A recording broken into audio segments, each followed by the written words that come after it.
할렐루야. 네, 오늘로써 사무엘서 7번째 시간을 맞이합니다. 지난 시간에 이스라엘 백성들은 블레셋과 전투를 치렀었죠. 그들은 하나님의 법궤가 없어서 전쟁이 졌다라고 생각을 하고 법궤를 전장으로 끌어들였습니다. 그렇지만 어떻게 되었나요? 결국엔 전쟁은 패하게 됐고 법궤를 빼앗게 됐습니다. 오늘 이야기는 이 법궤가 블레셋 진영에 갔었을 때 어떤 일이 생겼었는지 그것을 우리에게 말씀하는 부분입니다. 오늘 본문 말씀은 사무엘상 5장 전체인데요. 이스라엘 백성들이 언약궤를 전장에 끌어들인 이유는 무엇입니까? 언약궤라고 하는 것은 말 그대로 하나님의 계명의 두 돌판을 담고 있는 상자이죠. 그런데 그것을 하나님께서 주셨을 때에 하나님의 뜻은 무엇입니까? 이스라엘 백성들이 하나님의 그 말씀을 온전히 잘 듣고 지키기를 바라시는 마음에서 그들에게 그 언약궤를 허락하신 것이죠. 그런데 하나님의 말씀을 잘 듣고 지키는 것은 멀리하면서도 전쟁에서는 이기고 싶으니까 그 전쟁에서 이길 수 있는 미신적인 믿음을 가지고 부적처럼 생각을 하고 언약궤를 전장에 끌어들이고 말았습니다. 결국에서 전쟁에서는 이스라엘 백성들이 대패를 했죠. 그리고 그 언약궤는 결국 블레셋에 빼앗기고 맙니다. 이스라엘 백성들에게 언약궤를 빼앗아 오기까지 전쟁에 승리한 이 블레셋은 승리의 축배를 들고 있습니다. 오늘 1절과 2절에 보면 블레셋 사람들이 하나님의 궤를 빼앗아 가지고 에벤에셀에서부터 아스돗에 이르니라. 블레셋 사람들이 하나님의 궤를 가지고 다곤의 신전에 들어가서 다곤 곁에 두었다라고 말하고 있어요. 블레셋의 입장에서 바라보면 가장 훌륭한 전리품을 얻은 것이죠. 언약궤라고 하는 것은 이스라엘 백성들의 입장에서 바라보면 그 언약궤를 빼앗긴 것은 그야말로 치욕스러운 일입니다. 여러분, 언약궤라고 하는 것이 무엇인가요? 하나님께서 시내산에서 모세에게 내려주셨던 언약의 두 돌판, 그것이 담겨 있었고 또 아론의 쌍난 지팡이 그리고 만나를 담은 항아리가 그 안에 담겨 있었죠. 그런데 지금 정도에 와서는 아마 그 아론의 쌍난 지팡이 그리고 만나를 담은 항아리도 이제 사라졌고 십계명 두 돌판만이 남아 있었을 거라고 봅니다. 그리고 그 언약궤에 새겨져 있는 무늬는 무엇입니까? 날개 달린 두 천사가 서로 마주보고 있는 그런 모양을 가지고 있는 것이죠. 언약궤라고 하는 것은 말 그대로 하나님의 임재를 상징하는 것입니다. 여러분, 그 고대 근동의 신들을 보면요, 고대 근동의 그 신들은 대부분 다 그냥 맨 땅을 밟지 않습니다. 여러분, 왕들이 그렇죠. 왕들이 어떤 행차할 때는 반드시 가마를 타고 가게 돼 있고, 그리고 왕이 땅에 내려갈 때는 반드시 왕이 맨 땅을 안 밟게 하기 위해서 뭔가 길을 펴죠. 그렇게 해서 그 위를 밟게 돼 있고, 그런데 이 언약궤라고 하는 것은 아마 제 생각에는 하나님의 말 그대로 발등상, 발을 이렇게 올려놓는 발받침 정도라고 생각하시면 될 것 같습니다. 왜냐하면 하나님은 형상이 없으시죠. 그러니까 형상이 없으신 하나님의 임재를 어떻게 우리가 구분할 것이냐라고 생각했을 때 하나님의 발받침이 되는, 즉 발등상이 되는 그 언약궤를 갖다 놓음으로 인해서 여기에 하나님이 임재해 계시다라고 하는 것을 그들에게 보여주는 것이죠. 자, 어찌됐든 언약궤에 있어서 가장 중요한 것은 무엇이냐? 하나님의 임재를 상징하는 것입니다. 자, 그런데 하나님의 임재를 상징하는 언약궤가 전장에 나왔다. 말 그대로 하나님이 거기 계시는 거예요. 그런데 언약궤를 빼앗겼다. 그러면 이건 뭡니까? 하나님을 빼앗긴 거예요.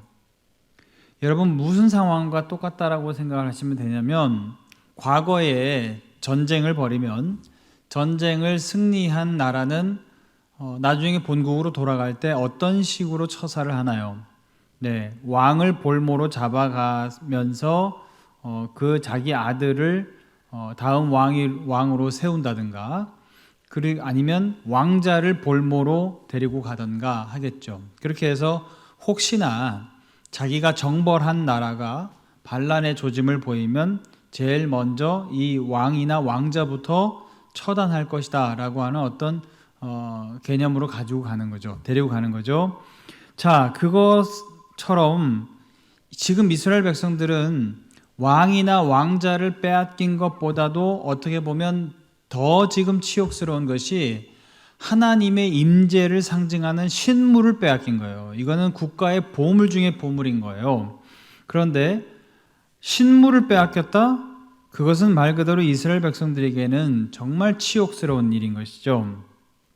자, 그래서 이 다곤 신전에 결국에는 그 법궤를 안치했습니다.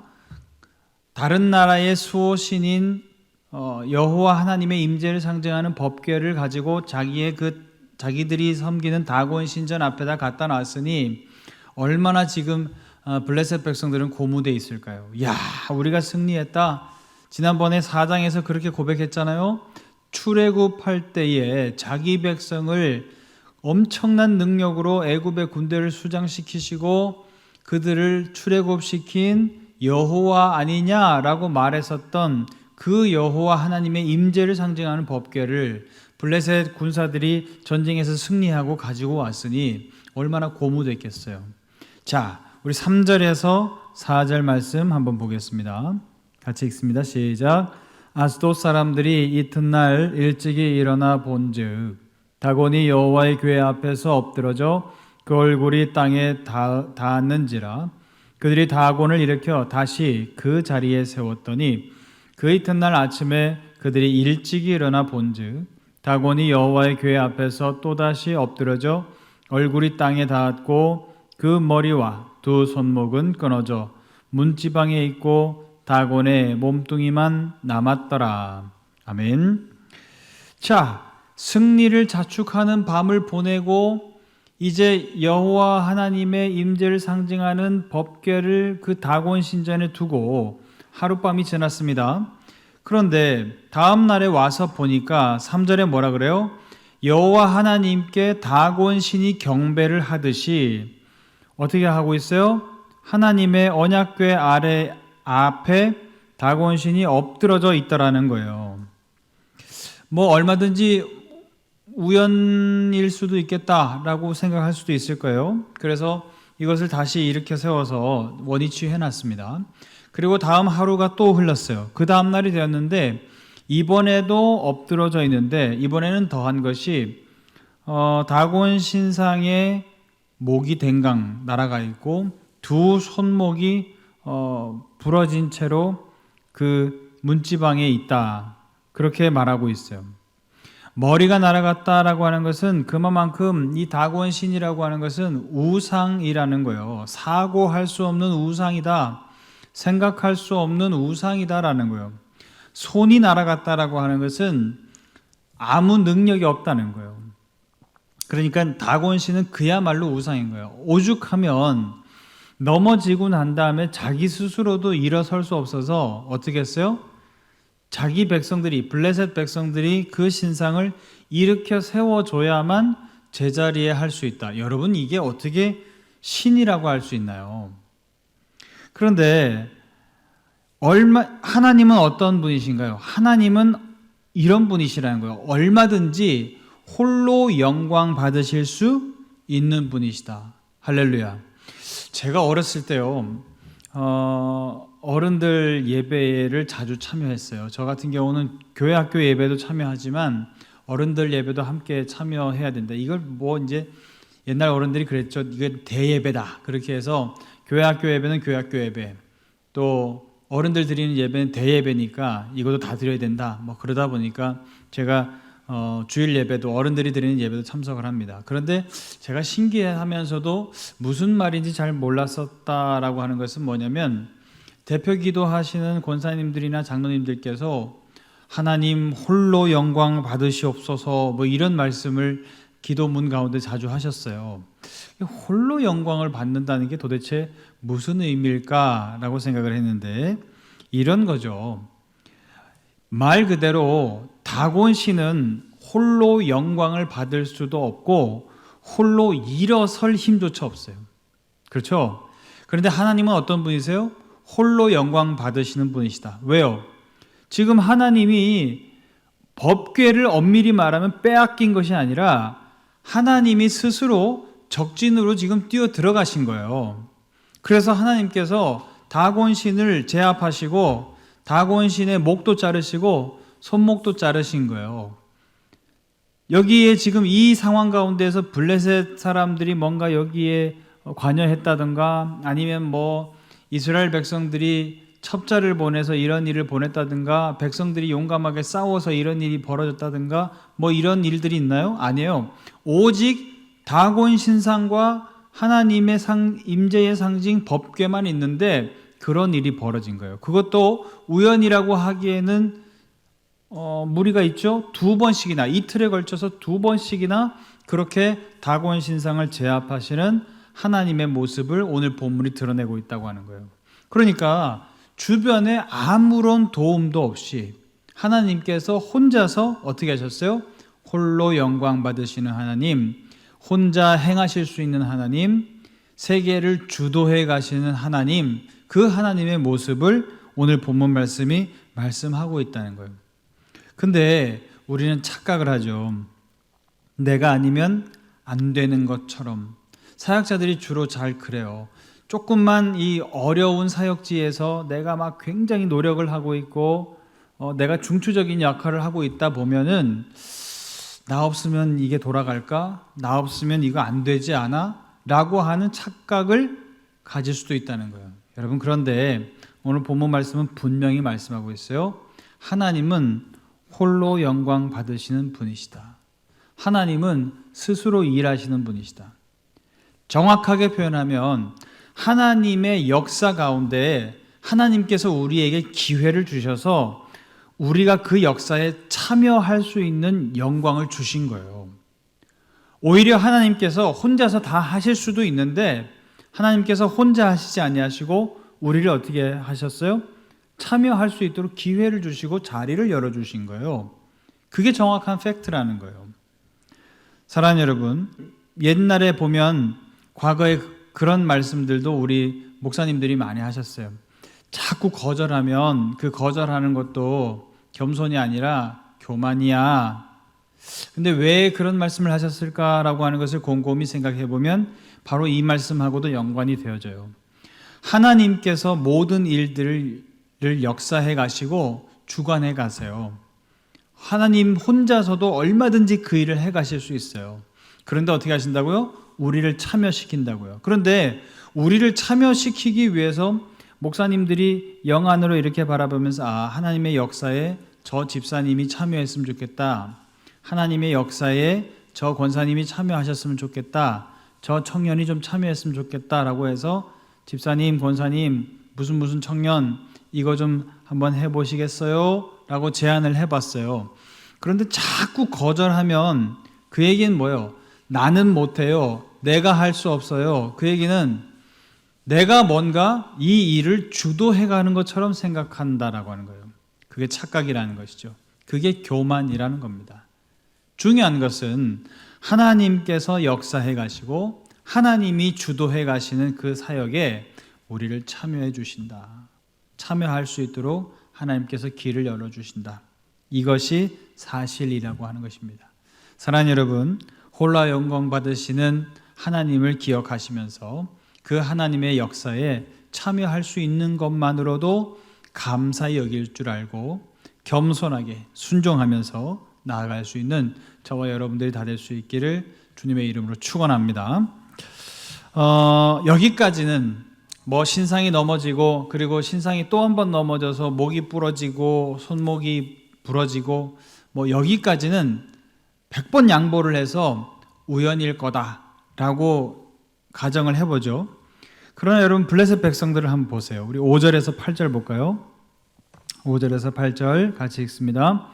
그러므로 다곤의 제사장들이나 다곤의 신전에 들어가는 자는 오늘까지 아스돗에 있는 다곤의 문지방을 밟지 아니하더라. 여호와의 손이 아스돗 사람에게 엄중히 더하사 독한 종기의 재앙으로 아스돗과 그 지역을 쳐서 망하게 하니 아스돗 사람들이 이를 보고 이르되 이스라엘 신의 궤를 우리와 함께 있지 못하게 할지라 그의 손이 우리 신 다곤을 친다 하고 이에 사람을 보내어 블레셋 사람들의 모든 방백을 모으고 이르되 우리가 이스라엘의 신의 궤를 어찌하려 하니 그들이 대답하되 여호와의 신의 궤를 가드로 옮겨가라 하므로 이스라엘 신의 궤를 옮겨갔더니. 아멘.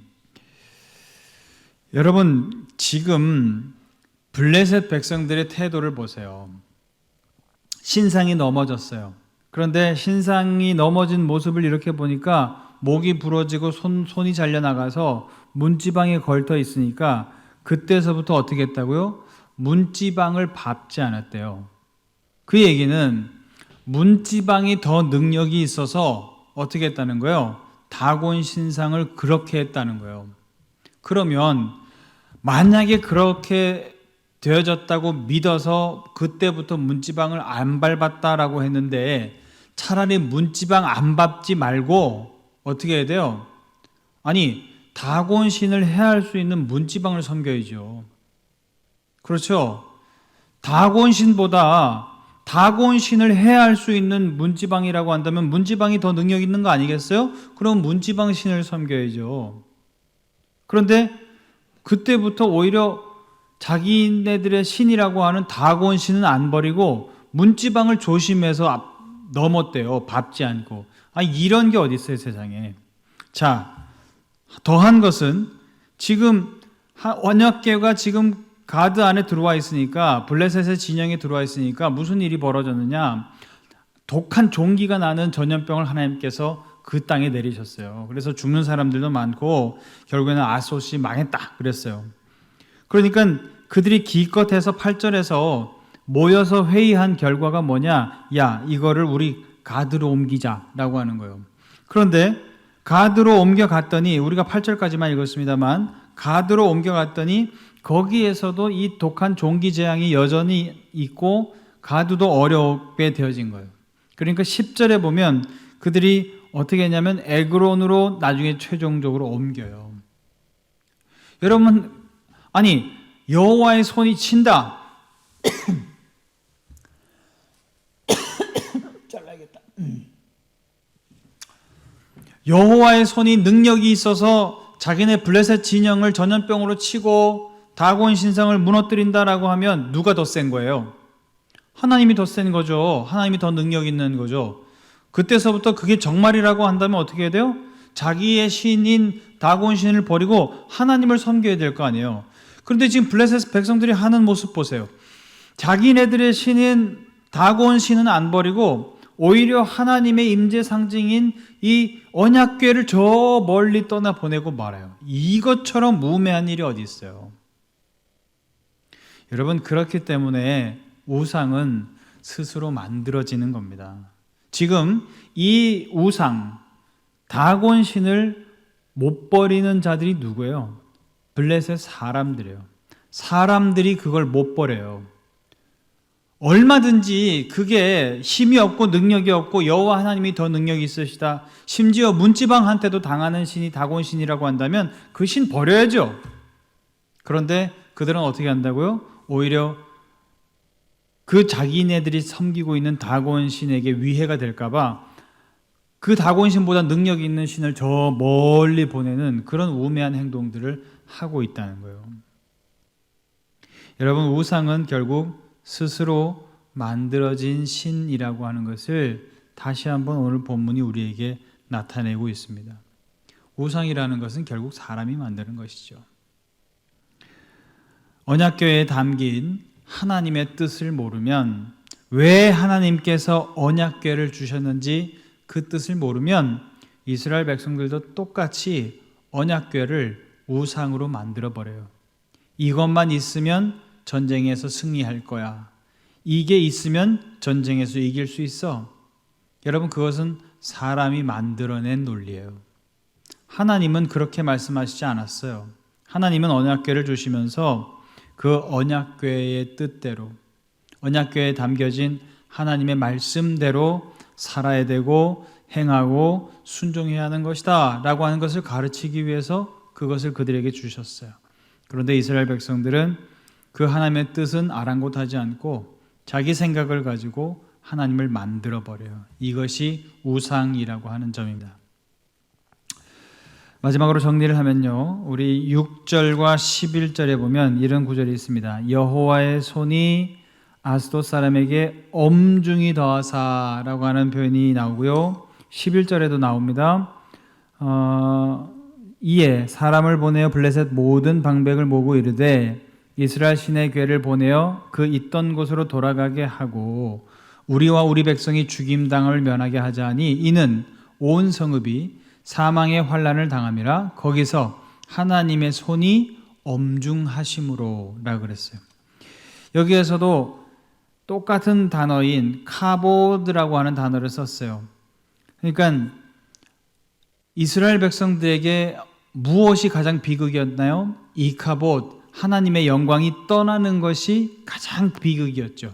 그런데 그 카보드라고 하는 똑같은 어근을 가진 단어를 여기에다가 집어넣어서 어떻게 했어요? 스스로 자기의 영광을 나타내고 계신 하나님의 면모를 오늘 본문 말씀이 드러내고 있다고 하는 거예요.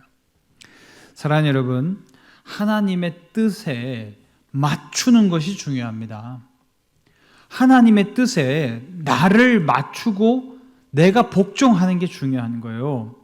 내가 주도자가 되어져서 내가 주권을 쥐고 하나님을 움직이려고 하는 생각은 결국 하나님을 우상으로 만드는 것입니다. 하나님의 사역에 내가 동참하는 것이라는 것, 그것을 우리가 반드시 기억하고 하나님 앞에서 겸손할 수 있는 우리, 하나님의 강하심 그리고 나의 연약함을 깨달았다고 한다면 하나님을 더 이상 우상 만들지 말고 이제는 하나님의 뜻에 나의 뜻을 맞춰가는 노력을 해갈 수 있는 그런 우리 모든 성도님들이 다 될 수 있기를 주님의 이름으로 축원합니다. 감사합니다.